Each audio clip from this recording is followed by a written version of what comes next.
김건희 국정농단 특검이 김 여사 최측근 수사에 속도를 내고 있습니다. 김 여사에 대해선 다음 달 6일 오전 10시 출석하라고 통보했습니다. 오늘 이슈플러스에서는 지금까지의 수사 상황과 전망 짚어보겠습니다. 김성훈 변호사, 문소영 기자와 함께하겠습니다. 어서 오세요. 안녕하세요. 안녕하세요. 문 기자, 먼저 김건희 국정농단 특검이 김 여사 측근들을 조사를 하고 있는데 이종호 전 블랙펄 인베스트 대표를 지난주에는 압수수색했고 오늘은 소환 조사 중이에요. 네, 그렇습니다. 이종호 전 대표는 이제 그 도이치모터스 주가 조작 의혹 당시 김건희 여사의 계좌를 관리했던 인물이죠. 특검은 이 전 대표가 또 다른 도이치모터스 주가 조작법인 이모 씨에게 집행유예가 나오도록 해주겠다면서 금품을 받은 정황을 포착을 한 것으로 알려졌습니다. 그 특검의 압수수색 영장에는 그 시점과 액수가 구체적으로 적시돼 있다고 하는데요. 이 전 대표가 2022년 5월에 집행유예를 받으려면 그림을 하나 사줘야 하는데 2천만 원짜리 정도는 사줘야 하지 않겠느냐면서 이제 돈을 받아냈다는 겁니다. 이외에도 지금까지 나온 그 의혹들을 종합을 해보면요. 특검은 이 전 대표와 이 씨가 그 윤석열 전 대통령 단선 직후인 2022년 4월에 만난 사실을 확인을 했고요. 이 전 대표가 이 씨에게 김 여사가 재판 과정을 살펴보고 있다. 김 여사나 VIP에게 얘기해서 집행유예가 나오도록 해주겠다. 내가 김 여사와 직접 소통이 되고 VIP나 대통령실 관계자들과도 연계가 돼 있다. 이런 식으로 말했다는 진술을 확보를 했습니다. 이 만남 이후에 이 전 대표는 이 씨로부터 그 도이치 사건 1심 선고가 내려진 2023년 2월까지 25차례에 걸쳐서 8천만 원가량을 받았다고 합니다. 이 전 대표는 혐의를 전면 부인하고 있고요. 오늘 출석해서 특검이 파악한 장소와 시기가 자신의 동선과 일치하지 않는다는 점을 적극 소명하겠다고 밝혔습니다. 그러니까 이제 재판 청탁을 해주면서 돈을 받았다는 건데 그럼 실제 재판 결과는 어땠습니까? 네, 1심에서 이 씨는 그 도이치 주가 조작 혐의로는 공소시효가 만료됐다는 이유로 형사처벌을 피했습니다. 하지만 별건인 그 횡령, 배임 사건으로 징역 2년을 실형 선고받고 법정 구속이 됐는데요. 특검팀은 그 재판 청탁 명목의 금품 거래가 이 씨의 1심 선고가 임박한 시점에서 더 많아졌다고 보고 있습니다. 그 막바지라 돈이 더 들어간다는 취지로 수차례 현금을 요구를 했다는 겁니다. 정리하면 도이치 주가 조작 공범이 또 다른 공범에게 윤 전 대통령 부부 등에게 말을 해서 집행유예를 받게 해주겠다고 금품을 받았다는 건데요. 특검이 이제 이 전 대표와 김 여사 간의 연결고리를 과연 찾을 수 있을지 여기에 관심이 쏠리고 있습니다. 변호사님 어떻습니까? 지금 문 기자가 얘기한 연결고리 이 부분이 좀 쟁점이 될 것 같아요. 재판 청탁을 보는 건 김 여사나 윤 전 대통령과 어떤 연결고리가 있었나 그 부분을 보는 거 아니겠습니까? 네, 그런 점에서 이제 두 가지 점에 주목을 하고 있습니다. 첫 번째는 당시에 이제 어떤 이야기를 하면서 어떤 청탁이 필요하고 왜 금원을 요청했는지에 대한 내용이 굉장히 자세하게 나와 있다는 거죠. 무슨 그림이 필요하다, 뭐 얼마를 요구한다라는 내용들, 시간과 장소까지 특정됐다는 점에 있어서는 결국 그 금품을 요구받은 이모 씨가 구체적인 진술을 한 것으로 보입니다. 그런 점에 있어서는 여러 차례에 걸쳐서 특정한 발언을 해가지고 특정한 요구를 해서 재판과 관련된 청탁을 했다는 부분들, 청탁을 자기가 들어줄 테니 돈을 요구했다는 것들에 있어서 상당한 근거가 있을 가능성이 있다라는 게 첫 번째로 주목하는 부분이고요. 두 번째는 모두가 궁금해할 부분입니다. 그렇다면은 지금 같은 공범인 신세이기 때문에 자기가 누군가에 대해서 집행유예를 받아낼 수 없었다. 그렇게 이야기를 하고 있거든요. 근데 지금 아주 자세하게 집행유예에 관련돼서 이야기를 했다는 내용들이 진술하고 있는 상황입니다. 자, 여기서 우리가 그럼 볼 수 있는 거는 이 사람이 이러한 힘을 가지고 있다는 점에 대해서 도이치모터스 주가 조작 사태의 공범 또한 상당한 믿음을 가지고 있었다라는 점을 주목하지 않을 수 없습니다. 도대체 누구길래 재판의 결과에 대해서도 집행유예를 자신이 받아낼 수 있다라고 돈을 요구할 수 있었는지, 그렇다면은 당시의 정치적인 권력의 힘의 정점에 있다라고 하는 윤석열 전 대통령 부부와 어떤 관련성이 있는지, 그리고 무엇보다도 그거를 도이치모터스 사건의 공범이 왜 믿었는지, 이 모든 것들이 굉장히 중요한 요소라고 보여지고요. 결국은 이 사건에 있어서는 구체적인 진술뿐만 아니라 그것을 믿고 돈을 건네게 된 경위, 그것을 믿고 돈을 건넨 만큼이나 이제 이종호 씨와 김건희 여사와의 관계성이 있는지에 관한 부분들에 대한 조사가 이루어지는 것이 필요하다, 이렇게 볼 수 있습니다. 지금 재판 청탁을 한 것만 갖고도 처벌이 됩니까? 네, 그렇습니다. 변호사법상 변호사가 아닌 사람이 변호사와 관련된 업무에 대해서 돈을 받게 되면은 변호사법 위반이 일단 되고요. 기본적으로 재판의 변론 과정에서 양형에 유리한 정을 이야기하면서 변론을 하는 것은 변호사 업무이기 때문에 변호사가 아니면 브로커 같은 사람들이 그런 요구를 하면서 돈을 받는다면 다 일단 변호사법 위반이 됩니다. 그리고 실제로 그런 명목으로 돈을 받아가지고 재판 관계자나 일정한 권력자한테 전달했다고 한다면 이건 또한 뇌물 공여죄가 될 수가 있는 것이고요. 그런 점에 있어가지고는 지금 이런 식의 요구를 하고 거기에 따라 돈을 받은 것만으로 일단 변호사법 위반은 당연히 성립이 됩니다. 실체 청탁이 이루어졌는지 재판 결과에 영향을 미쳤는지와는 별개로 그렇습니다. 재판 청탁이 이루어진 것만으로도 처벌이 된다라는 그렇습니다. 말씀이신 거네요. 문 기자, 그런데 이종호 전 대표 여러 군데서 나와요. 네. 의혹이 이것 말고도 많은 거잖아요. 네, 그렇습니다. 이 전 대표는 이제 현재 특검이 수사 중인 각종 의혹 곳곳에 얽혀 있는 키맨으로 알려져 있는데요. 먼저 삼부토건 주가 조작 사건과 관련을 해서는요. 2023년 5월 14일에 이제 해병대 예비역 단체 대화방에서 삼부 내일 체크하라 이런 메시지를 보낸 것으로 알려져 있죠. 실제 이틀 뒤인 5월 16일에 김건희 여사가 우크라이나 영부인과 면담을 했고요. 5월 24일에는 삼부토건 임원들이 원희룡 당시 국토부 장관과 함께 폴란드에서 열린 우크라이나 재건 포럼에 참석을 하면서 삼부토건 주가가 폭등을 하게 됩니다. 이후에 삼부토건은 실제 해외 사업을 추진할 의사가 없으면서도 해외 기업들과 형식적인 MOU를 반복적으로 체결을 해서 주가를 띄웠습니다. 삼부토건 주가는 5월 10일에 1,038원이었는데 윤 전 대통령 부부가 우크라이나를 방문한 직후인 7월 17일에는 5,010원, 최고가는 5,500원까지 기록을 하게 됩니다. 만약에 1,000원일 때 이제 1억 원어치를 사셨다면 이게 5억 5천만 원이 됐다는 얘기입니다. 그러면 이종호 전 대표하고 삼부토건의 관계 이 어디까지 지금 밝혀진 네, 거예요? 그게 이복현 이제 금융감독원장 시절이죠. 작년 9월부터 이제 올해 4월까지 이 전 대표 본인과 차명 계좌 200여 개를 조사를 했다는데요. 삼부토건의 부당이득이 이 전 대표 측으로 흘러 들어갔는지, 김 여사와 어떤 관련성을 가지고 있는지 파악되진 않았다는 게 결론이었습니다. 이후에 이제 서울 남부지검이 금감원에 추가 수사를 지휘를 했고, 김건희 특검이 이 사건을 이제 넘겨받게 된 건데요. 그런데 특검이 우크라이나 테마주로 이제 삼부토건 주가가 급등할 무렵에 이 전 대표가 그 조성원 삼부토건 전 회장의 아들 조모 씨의 이감저지 로비에 나선 정황을 포착을 했습니다. 현재 그 조 씨는 이제 조 회장의 아들은 라인펀드 사태와 관련해서 500억 원의 부당이득을 취한 혐의로 징역 20년을 선고받아 복역 중인데요. 그런데 조 씨의 그 2심 선고 전에 이 전 대표가 조 씨의 이감을 막아주려 했다는 겁니다. 이종호 전 대표와 지인과의 통화 내용을 들어보겠습니다. 내가 좀 도와주고 있거든.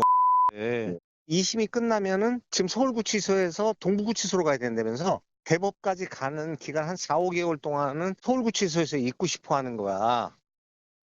네, 그래서 실제로 조 씨가 원하는 대로 이제 서울구치소에 계속 수감이 되게 됐고요. 또 특검은 특히 이제 이감 문제뿐만 아니라 조 씨 측이 이 전 대표를 통해서 김 여사 측에 사면 로비도 했을 가능성을 열어두고 있는 것으로 알려졌습니다. 그러니까 특검은 삼부토건과 이 전 대표 그리고 김 여사의 연결고리를 확인하기 위해서 현재 복역 중인 조 회장의 아들을 이제 서울로 이감해서 조사를 벌이기로 했고요. 법원이 영장을 기각했던 조 전 회장에 대해서도 다시 구속영장을 청구할 계획입니다. 변호사님하고 우리가 이 삼부토건 주가 조작 얘기를 많이 했었는데 변호사님은 주목을 하셨던 게 이게 권력형 비리가 될 수 있다라는 부분을 많이 말씀을 하셨어요. 특검에서도 김건희 국정농단 특검에서 삼부토건 주가 조작을 먼저 들여다본 것도 어느 정도 어떤 그런 이유가 있을 것 같거든요. 어떻습니까? 네, 그렇습니다. 그리고 이제 구속영장이 발부됐다는 점에 네. 있어서는 지금 주가 조작과 관련돼서는 적어도 영장 발부 단계에서 혐의가 어느 정도 소명된 것이라고 볼 수가 있고요. 그렇지 않다면은 영장 자체가 발부가 되지를 않았겠죠. 자, 이게 도이치모터스와 관련이 있고 또 한편으로는 좀 다른 성격을 가진 거가 이제 각각 있다고 생각합니다. 관련이 있는 거는 똑같이 이종호 씨 이름이 나옵니다. 예, 즉 주가 조작을 통해 가지고 금융질서를 문란하게 만들고 그 과정에서 이득을 거두는 것. 이것은 특정 기업뿐만 아니라 그 기업을 동원하고 그 기업의 주가 조작을 만들어내는 소위 선수라고 하는 사람들과 관련이 있는데 똑같이 두 사건 모두에 공통되는 사람들의 이름이 등장한다는 점, 특히 이종호 씨가 등장한다는 점이 첫 번째로 우리가 주목할 부분이고요. 두 번째로는 도이치모터스 사건은 원칙적으로는 윤석열 전 대통령 정부 때 있었던 일은 아닙니다. 그 전에 이루어졌다면은 삼부토건은 명확하게 그 시기에 이루어졌고요. 공교롭게도 그리고 이 주가가 뛰는 것에 결정적 영향을 미친 거는 아까 이야기했던 우크라이나 재건 사업과 관련된 부분입니다. 심지어 지금 한 명은 밀항을 시도한다는 첩보가 있어 도망갔다고도 이야기를 하죠. 자, 누가 보더라도 주가 조작이 있는데 그 주가 조작이요. 다른 것이 아니라 국가와 국가 간의 관계로서 뭔가 움직여야만 하는 일과 관련된 주가 조작이 있었다고 한다면, 그런데 이 사람이 공교롭게도 전 대통령의 부인과 과거 다른 주가 조작 사건에서도 같이 연관된 사람이라고 한다면, 마지막으로는 이제 저런 음성들이 공개된 내용들 봤을 때 굉장히 큰 자신감과 당당함과 힘이 느껴지지 않습니까? 그러니까 주변에 그 사람을 잘 알고 있고 공범 관계에 있는 사람들이 보기에도 이 사람이라면은 그러한 힘을 가지고 있을 것이라고 충분히 믿고 의지하고 거기에 필요로 하는 돈을 제공할 만큼의 신뢰가 있었다. 왜일까요? 그런 부분들을 밝혀내는 것이 특검이 결국 해야 하는 일이라고 생각하고요. 그렇기 때문에 기존의 주가 조작과는 다르게 기존과 비슷한 사람이 등장을 했지만 이제는 정치 권력을 획득한, 정치 권력과 가까이서 이 일들을 벌일 가능성이 있다는 점을 확인하는 것이 결국 특검의 역할이다, 이렇게 볼 수가 있습니다. 변호사님 말씀을 하셨지만 그러면은 삼부토건 뭐 현 회장이라든지 전직 대표라든지 뭐 관련한 압수수색 영장이라든지 다 발부되고 있는 게 어느 정도 좀 의혹이 확인이 되고 있는 증거다, 이렇게 보시는 겁니까 지금? 네, 일단 주가 조작과 관련돼서는 의혹이 확인이 됐기 때문에 영장이 발부가 됐다고 볼 수가 있고요. 어찌 보면 경제인들이기 때문에 뭐 특별하게 소명도 안 됐는데 영장이 발부되지는 않습니다. 자, 그렇다면 주가 조작이 무슨 내용인가 보면은 지금 뭐 다른 어떤 회계 자료를 허위로 뭐 냈거나 이런 얘기가 아니라 다 우크라이나 재건 사업과 관련된 부분이거든요. 우크라이나는 지금 전쟁 중입니다. 우크라이나 재건 사업과 관련해서 소통하고 이야기할 수 있는 권한은 사실상 대한민국 정부가 가지고 있다고 볼 수가 있죠.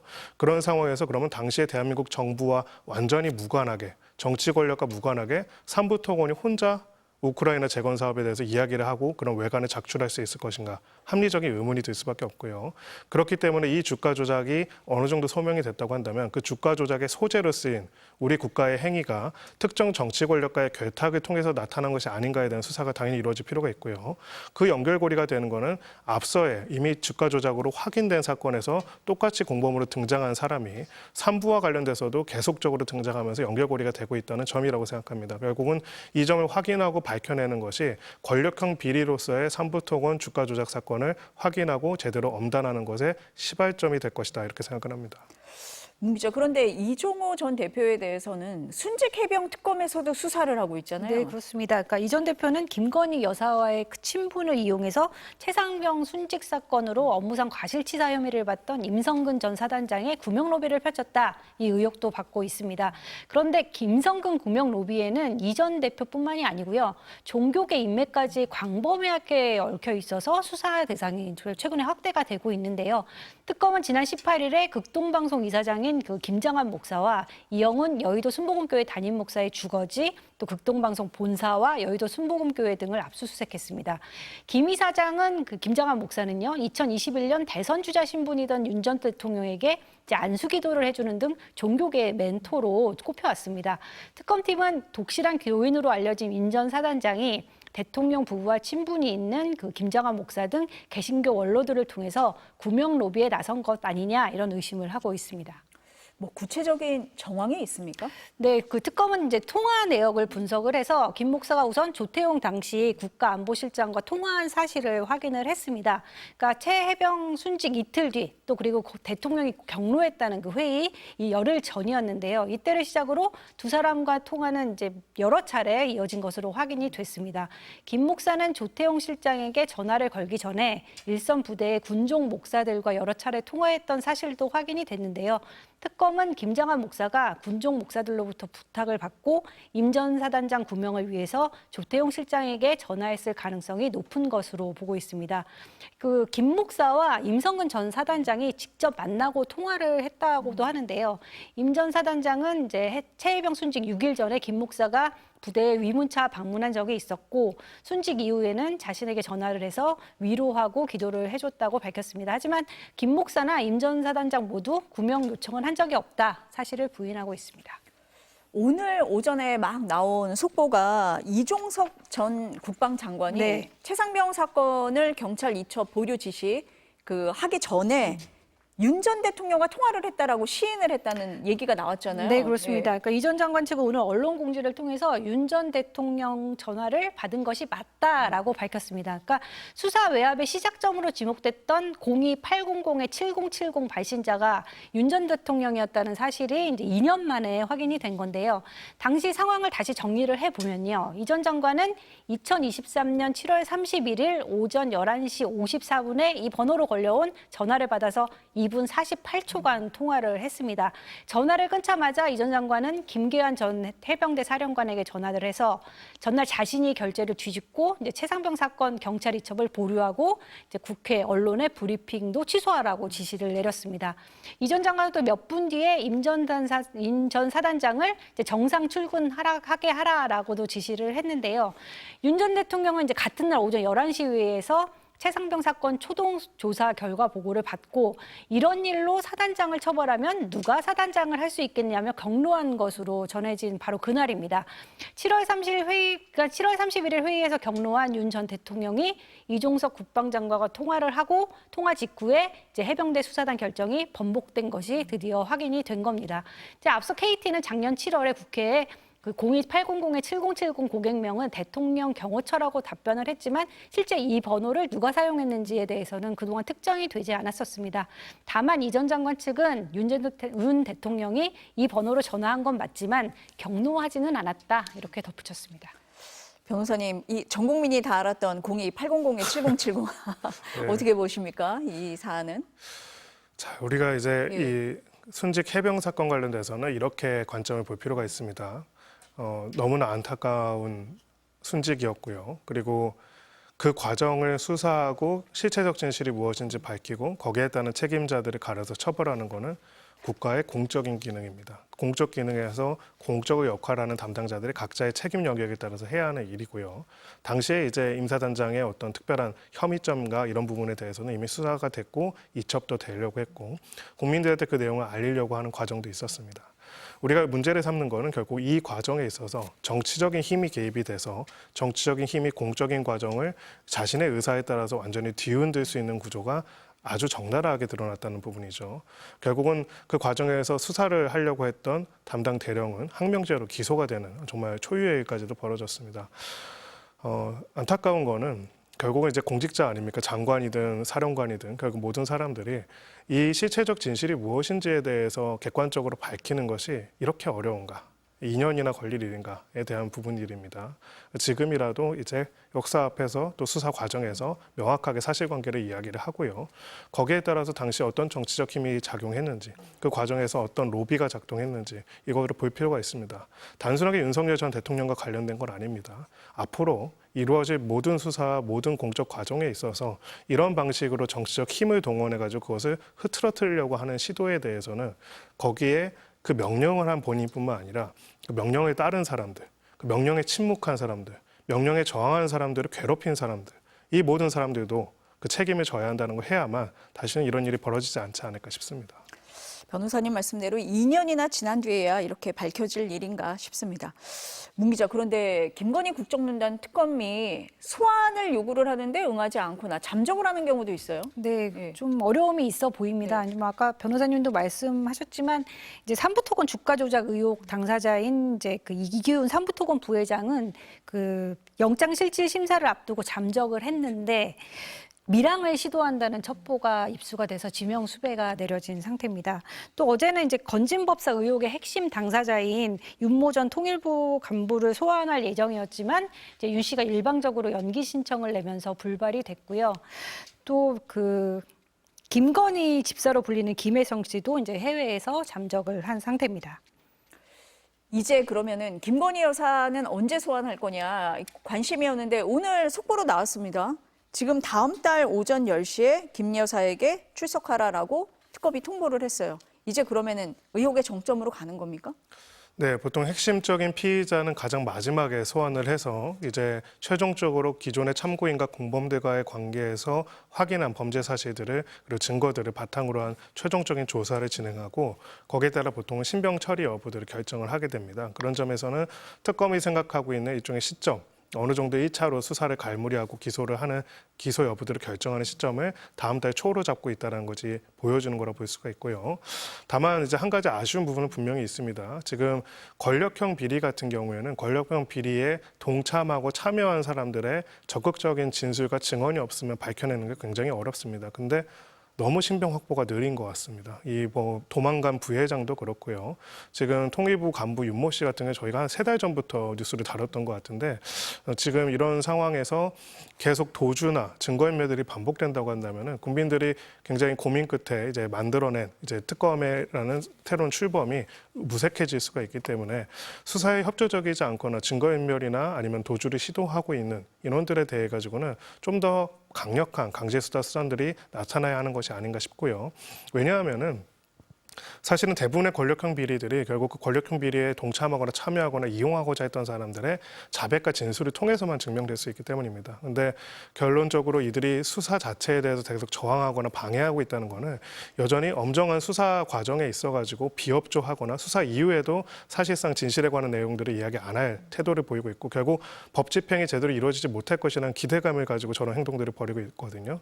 그렇다면 여기에 대해서는 좀 더 단호한 대처들이 필요하지 않을까. 특히나 지금 8월 한 6일 정도로 보도가 된 걸로 알고 있는데 그 시점까지 충분한 수사를 진행하기 위해서라도 관련된 인물들에 대한 수사는 빠르게 또 신병 확보도 이루어질 필요가 있지 않을까 싶습니다.